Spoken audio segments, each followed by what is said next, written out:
हम केवल अपना घर नहीं पूरा देश चलाते हैं। हम किसान हैं साहब, धरती का ऋण चुकाते हैं। दर्शकों नमस्कार। भोजन हमारी ऊर्जा का एक मुख्य स्रोत है और इस भोजन को हमारी थाली तक पहुंचाने का मुख्य काम करते हैं हमारे देश के किसान और बागवान। लेकिन दर्शकों, खेतों से लेकर हमारी थाली तक इस खाने को पहुंचाने के लिए हमारे किसानों और बागवानों को बहुत सी चुनौतियों का सामना भी करना पड़ता है। और इन्हीं चुनौतियों को कम करने के लिए, किसानों बागवानों का मनोबल बढ़ाने के लिए और उनको प्रोत्साहित करने के लिए सरकारें कई तरह की योजनाएं और कई तरह के मिशन चलाती हैं। लेकिन इन मिशन और योजनाओं की जानकारी होना हमारे लिए बहुत आवश्यक है ताकि हम इनका अधिक से अधिक लाभ उठा सकें। तो दर्शकों, कृषि दर्शन कार्यक्रम की इस कड़ी में आज हम फिर से लेकर आए हैं आपके लिए बहुत ही महत्वपूर्ण विषय। आज हम बात करेंगे हिमाचल प्रदेश में किसानों और बागवानों की अर्थव्यवस्था के उत्थान के लिए बागवान एकीकृत विकास मिशन की भूमिका। और इस महत्वपूर्ण विषय पर बात करने के लिए आज हमारे साथ जो विशेषज्ञ मौजूद हैं वो हैं joint director, directorate of horticulture Shimla से डॉक्टर हेमचंद शर्मा जी। डॉक्टर शर्मा, आपका हमारे इस कार्यक्रम में बहुत बहुत स्वागत है। नमस्कार। डॉक्टर शर्मा, हम इस मिशन की बात कर रहे हैं, बागवानी एकीकृत विकास मिशन की। ये मिशन है क्या असल में? दरअसल भारत सरकार ने 2014-15 में एकीकृत बागवानी विकास मिशन को लॉन्च किया था जी। और तब से लेकर इसमें इसके जो उद्देश्य रहे हैं वो भारत वर्ष और प्रदेश में बागवानी का होलिस्टिक विकास करने के लिए इस मिशन को लाया गया जी। और इस मिशन के अंतर्गत सभी प्रकार की जो भी बागवानों की समस्या हैं उनसे जुड़े हुए जो भी समाधान हैं उनको इसमें लाया गया है।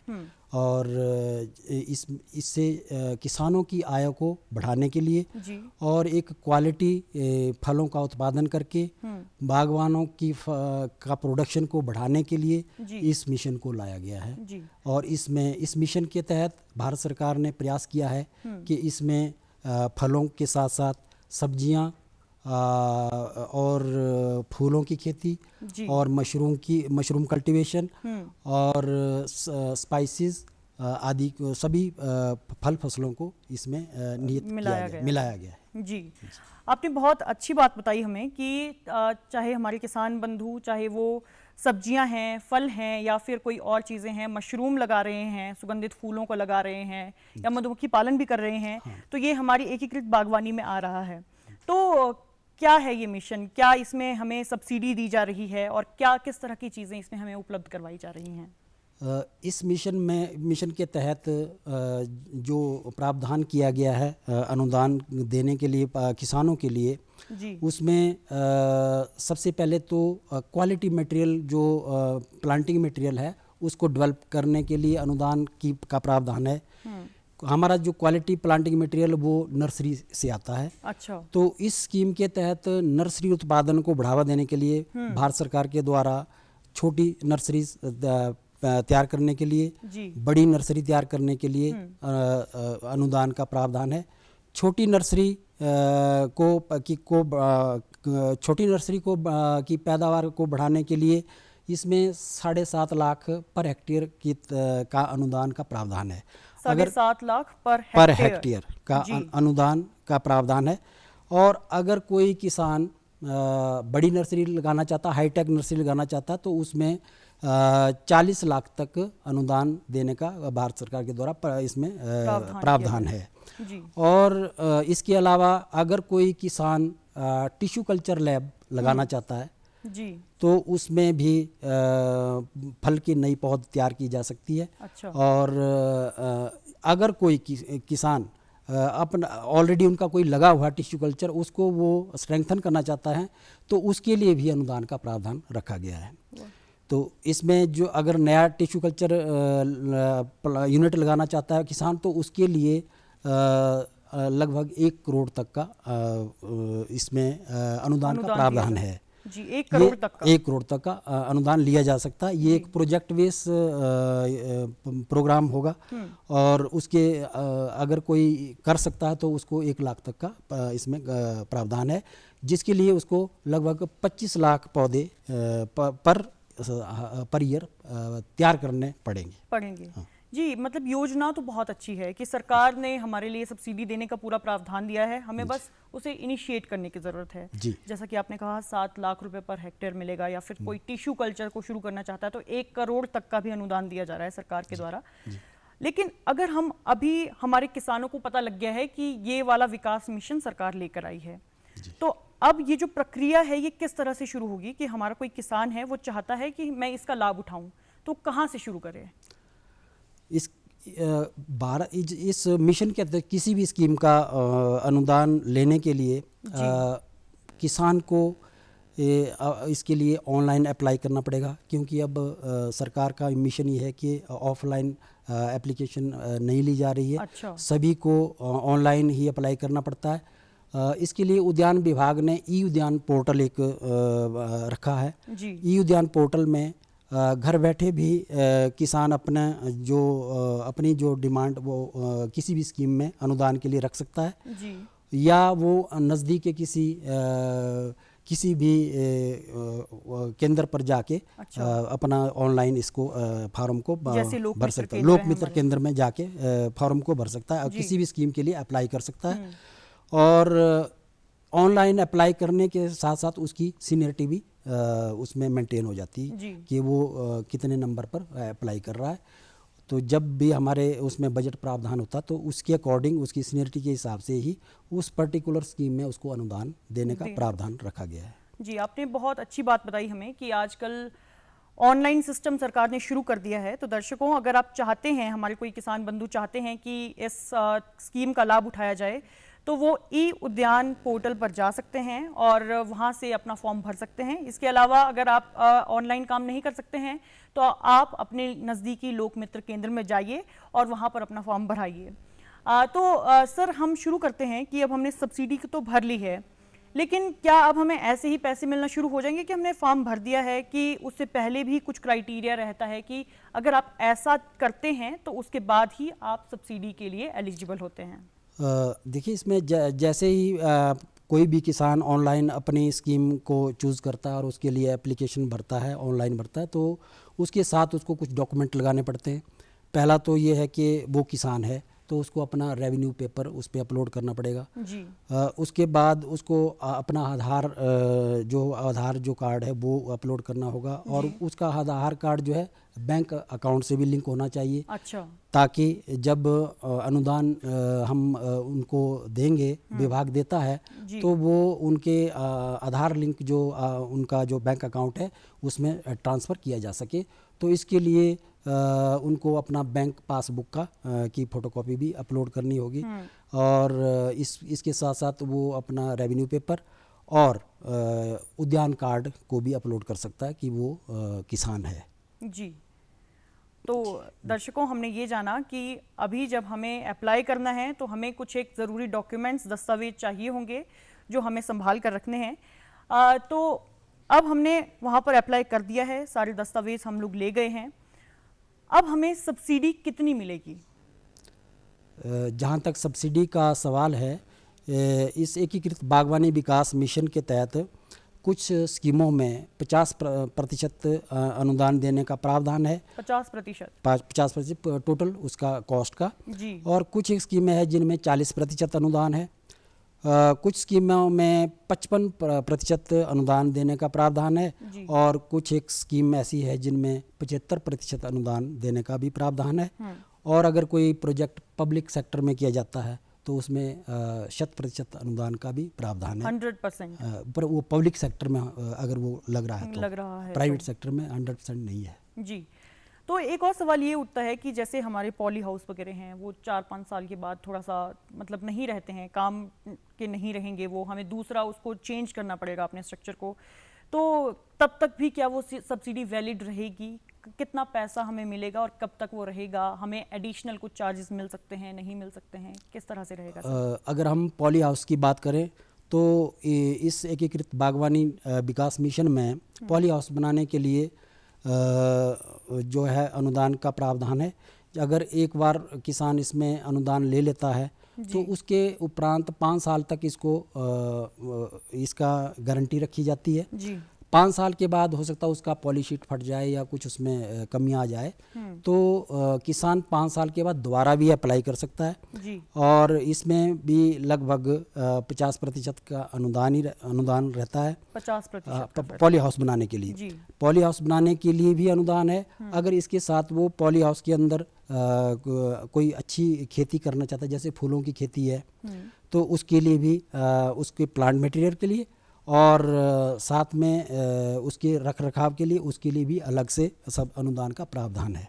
अच्छा। अगर हम बात करें, जैसे अगर कोई किसान एंथोरियम की खेती करना चाहता है, तो उसके लिए जो है 825 रुपये प्रति स्क्वायर मीटर के हिसाब से अनुदान का प्रावधान है। अच्छा। अगर कोई बागवान उसके लिए लीलियम की खेती करना चाहता है, उसमें प्रोटेक्टेड कल्टीवेशन में, पॉली हाउस में, तो उसके लिए भी 530 रुपये प्रति स्क्वायर मीटर के हिसाब से अनुदान का प्रावधान है। अगर कोई उसमें रोज़ या लीलियम की खेती करना चाहता, तो उसके लिए भी 213 रुपये प्रति स्क्वायर मीटर के हिसाब से उसमें अनुदान का प्रावधान है।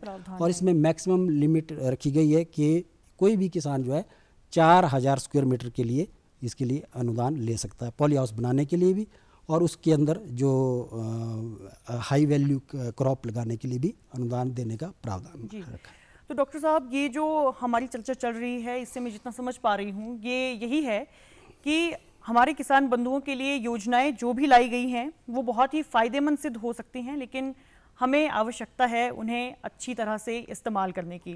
क्योंकि आपने हमें बताया कि ना सिर्फ हमें अनुदान दिया जाएगा, सब्सिडी दी जाएगी, लेकिन उसके साथ साथ हमें रख रखाव के लिए भी सब चीज़ें उपलब्ध करवाई जाएगी। लेकिन अब हम ये भी जानना चाहते हैं कि आज मान लीजिए हमने अपना फॉर्म भर दिया, हमने सब्सिडी के लिए अप्लाई कर दिया, वो सब्सिडी हमें कब तक मिल पाएगी?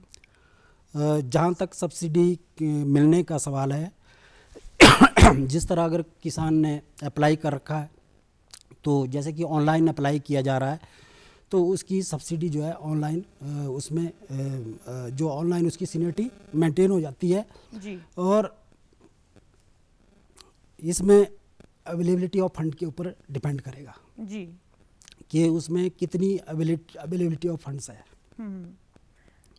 अच्छा, जितने फंड्स होंगे जी, जितने फंड्स होंगे उसी हिसाब से फिर मिलता जाएगा पैसा, और शायद जिसने पहले अप्लाई किया है उसे पहले अनुदान दिया जाएगा, और उसके बाद फिर इस तरह से इसी कड़ी में हम लोग अपनी सब्सिडी को ले पाएंगे। जी।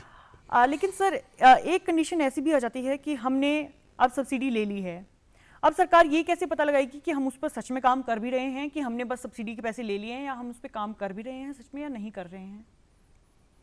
हाँ, जैसा कि जब भी किसान जो है उसके लिए उसका जब नंबर आता है सब्सिडी देने के लिए, तो विभाग जो है उसको वर्क ऑर्डर देता है कि आप इस काम को शुरू कीजिए।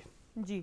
और जब वो काम कंप्लीट होता है, तो उसके बाद हमारे अधिकारी जो है उस स्कीम का इंस्पेक्शन करते हैं मौके पे जाके, और अगर वो स्कीम सही पाई गई तो उसके उपरांत जो है उसको सब्सिडी रिलीज़ की जाती है। जी। जी।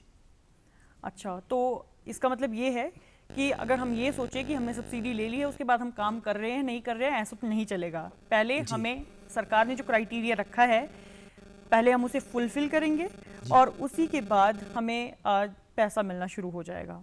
जी।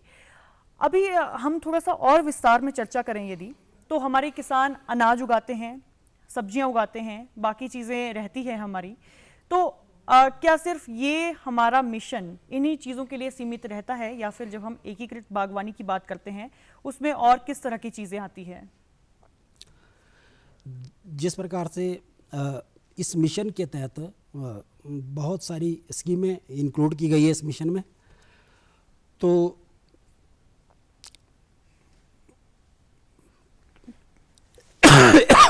जी। जी।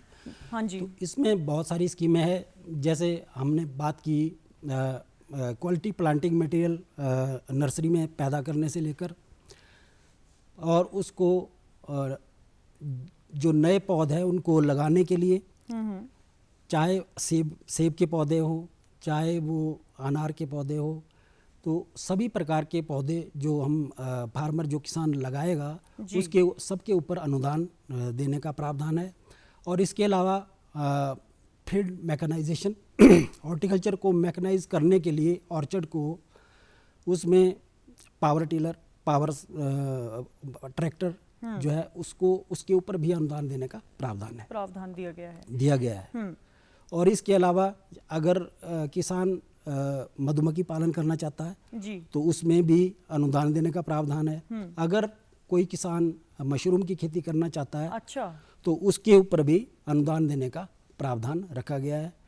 और इसके साथ साथ और इसके अलावा कोई और स्कीम अगर कोई किसान करना चाहता है तो जैसे बर्मी कंपोस्ट यूनिट लगाना चाहता है जी, या वो अपने उसमें कोई और तरह की स्कीम करना चाहता है तो उसके लिए भी अलग अलग से अनुदान का प्रावधान किया गया है। जी, तो कहने का मतलब ये है कि हम लोग सिर्फ ये सोच नहीं सकते कि 2-3 चीज़ों के लिए स्कीम है। हम लोग देख रहे हैं कि हर चीज़ को, चाहे आप मधुमक्खी पालन कीजिए, चाहे आप कुछ खुशबूदार फूल उगाइए, चाहे आप किसी तरह के फल उगाइए, तो आपको हर एक चीज़ में अनुदान दिया जाएगा। ऐसी कोई बड़ी बात नहीं है कि आपको बस कुछ एक चीज़ों में, चुनिंदा चीज़ों के लिए सब्सिडी मिलेगी। लेकिन अभी हमारे किसान बंधु, मान लीजिए कि अभी वो सेब का कारोबार करना चाहते हैं तो वहाँ पर उन्हें सब्सिडी मिल रही है, लेकिन हो सकता है कि 2-3 साल बाद वो किसी और चीज़ में, वो मधुमक्खी पालन के लिए भी कोशिश कर रहे हों, तो क्या वो सब्सिडी उसे एक चीज़ के लिए मिल चुकी है तो वही मिलेगी, या फिर अभी वो दूसरी चीज़ शुरू करना चाहता है तो वो फिर से अप्लाई कर सकता है? इस एकीकृत बागवानी मिशन के तहत एक किसान हर तरह की स्कीम करने के लिए एलिजिबल है जी, वो एक किसान सभी प्रकार की स्कीमों में अनुदान ले सकता है। चाहे वो सेब की खेती करना चाहे, चाहे वो फूलों की खेती करना चाहे, या वो बीकीपिंग को करना चाहे, या इसके अलावा कोई और प्रोजेक्ट जो इस मिशन के तहत लगते हैं उसको भी कर सकते हैं। जिस तरह की पोस्ट हार्वेस्ट के बाद जो है ग्रेडिंग पैकिंग हाउस लगाया जा सकता है, एक प्रोसेसिंग यूनिट लगाया जा सकता है, और या सी स्टोर भी लगाया जा सकता है। अच्छा, तो इन सभी प्रोजेक्टों को लगाने के लिए हर एक फार्मर जो है वो एलिजिबल है, वो इसमें अनुदान ले सकता है। जी, तो ये बहुत ही बढ़िया शुरुआत हमारी सरकार ने की है 2014-15 से। लेकिन सर, आप हमें ये भी बताइए कि क्या हमारे किसान बंधु आज भी इतने जागरूक हैं कि सभी मैक्सिमम लोग, अधिक से अधिक किसान बागवान हमारे, इसकी सफलता कितनी हो पाई अभी तक? क्या है इसकी सफलता का दर? अगर इस मिशन की सफलता को आंका जाए तो लगता है कि किसान बहुत ही जागरूक है आज की डेट में। वैसे विभाग भी समय समय पर अवेयरनेस कैंप लगाता है। हमारे ब्लॉक लेवल पे, विलेज लेवल पे अवेयरनेस कैंप लगाए जाते हैं जिसमें सारी स्कीमों के बारे में बताया जाता है किसानों को, और किसान उन स्कीमों में अप्लाई करते हैं ऑनलाइन। और आज की डेट में बहुत सारी स्कीम ऐसी है जिसमें बहुत ज़्यादा लोगों ने, किसानों ने अप्लाई किया है, जबकि विभाग के पास फंड्स जितने ज़्यादा नहीं हो पाते हैं। तो इन स्कीमों में, बहुत ज़्यादा स्कीमों में पेंडेंसी बनी रहती है। अच्छा। और पेंडेंसी के हिसाब से जिन लोगों को इस साल के बजट में प्रावधान नहीं हो पाता तो वो नेक्स्ट ईयर के बजट प्रावधान से उनको अनुदान दिया जा सकता है।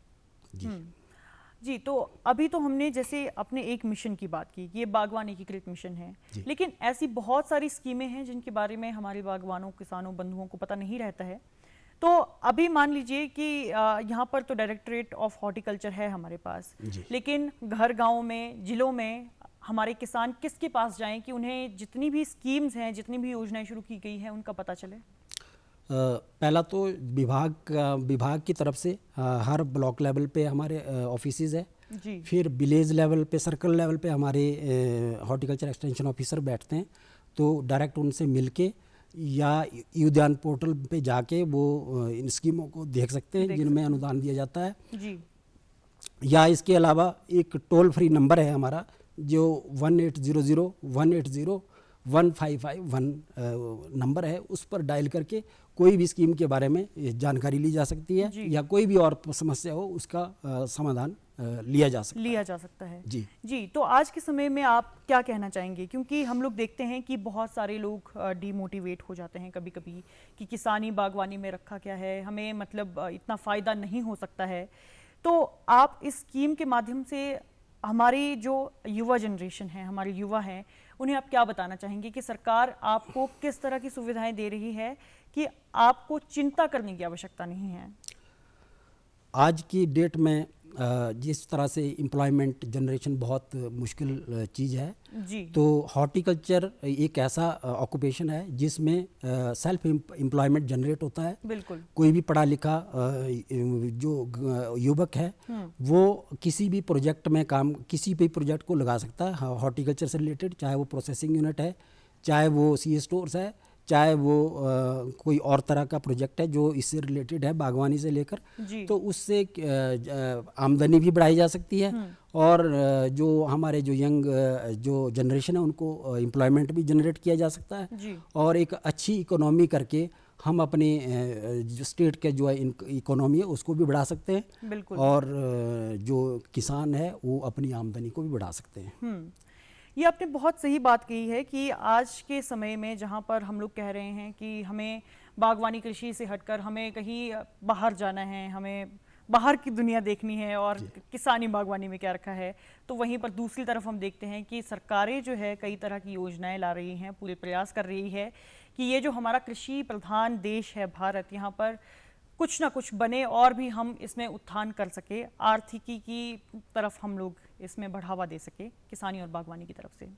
लेकिन सर, हम इस मिशन की तरफ फिर से आते हैं और हम आपसे थोड़ा सा और जानना चाहेंगे, इसमें आप थोड़ा सा और विस्तार के साथ हमारे दर्शकों को बताइए कि जब इस मिशन की शुरुआत हुई थी तब से लेकर अब तक, क्योंकि अभी हमने जाना कि ऑफलाइन से हम लोग ऑनलाइन मोड पर आए हैं, लेकिन इसी मिशन के अंदर और किस तरह के बदलाव हुए हैं और भी किस तरह से इसे सुधारा गया है ताकि और भी लाभ प्राप्त हो सके।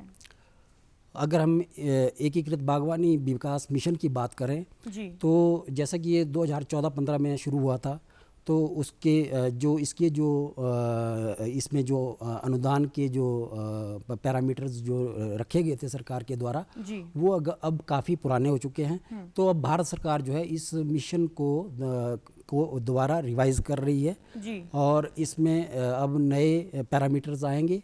तो कुछ ही दिनों में भारत सरकार इसको जो है इसको रिवाइज करके नए पैरामीटर के साथ नए अनुदान के जो अनुदान के प्रावधान हैं उनको लेके इस मिशन को दोबारा रिवाइज किया जाएगा और उसमें ये जो अनुदान की जो राशि है ये इसके बढ़ने के बहुत आसार है। और इसके अलावा क्योंकि अभी 4-5-6 साल हो चुके हैं मिशन को चलते हुए, तो स्टेट जो हमारी जो स्टेट गवर्नमेंट है उसने भी इसमें कुछ स्कीमों में ऐड ऑन जो है सरकार देती है ताकि वो किसान की जो अनुदान राशि है उसको थोड़ा बढ़ाया जा सके।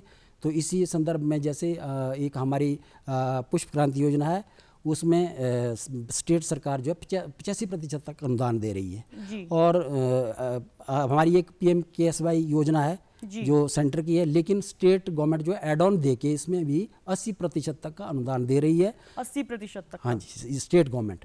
तो सेंटर का तो 50% का ही है। तो इस तरह अभी इसमें प्रयास किए जा रहे हैं कि इस मिशन को रिवाइज किया जाए और इसको दोबारा फिर से इसमें नए पैरामीटर जो अनुदान के वो स्थापित किए जा सके। बिल्कुल। तो हम लोग कह सकते हैं कि जब हम लोग इस सब्सिडी को लेने के लिए आगे बढ़ते हैं तो जहां पर हमारा 50 लाख का खर्चा है, कहीं पर वो 25 लाख का खर्चा हमें सरकार दे सकती है और 25 लाख हमें खुद से इनिशिएटिव लेना पड़ेगा, या फिर कुछ एक क्षेत्र ऐसे होंगे हमारी चॉइस के हिसाब से जहां पर हमें 85% सरकार दे सकती है और 15% हमें खुद का लगाना पड़ेगा। और आपने 100% की भी बात की कि कहीं पर हमें ये करना पड़ेगा। तो आप बस हमारे दर्शकों को 2-3 ऐसी जगह बता दीजिए इस मिशन के अंदर कि जहां पर आपको पूरी तरह से लाभ होना ही होना है, आपको बिल्कुल पैसे लगाने की ज़रूरत नहीं है।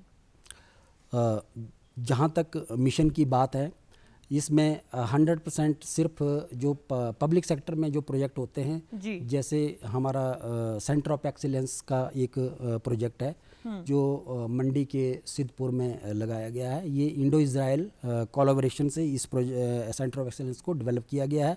इसमें 10 करोड़ के फंड्स का प्रावधान है और ये 100% पब्लिक सेक्टर में है और सरकारी है। और इसमें पॉली हाउसेस, पॉलीटनल और दूसरे जो हमारे इसमें हाई टेक जो है ग्लास हाउसेस वगैरह का निर्माण का प्रावधान है। कुछ रेजिडेंशियल, कुछ फार्मर ट्रेनिंग सेंटर बनाने का प्रावधान है और इसके साथ फार्मर्स हॉस्टल का प्रावधान है। जी, बहुत बहुत धन्यवाद डॉक्टर साहब कि आप हमारे कार्यक्रम में आए और हमारे दर्शकों को आपने बहुत महत्वपूर्ण जानकारी दी है। इसी के साथ साथ दर्शकों, हम आपसे कहना चाहेंगे कि सरकारें जो है किसान बंधुओं के लिए बहुत सारी योजनाएं लेकर आती हैं। अगर आप हमारा कार्यक्रम नियमित रूप से देखते होंगे तो आपको ये ज़रूर पता होगा कि हम हर रोज़ किसी न किसी नई जानकारी के साथ आते हैं। आज के समय हमें ज़रूरत है उन सब योजनाओं की जानकारी लेने की और उनका लाभ उठाने की। तो आप इसी तरह के कार्यक्रम देखने के लिए हमारे साथ बने रहिए। हम मिलेंगे आपसे अपने अगले कार्यक्रम में। तब तक के लिए धन्यवाद।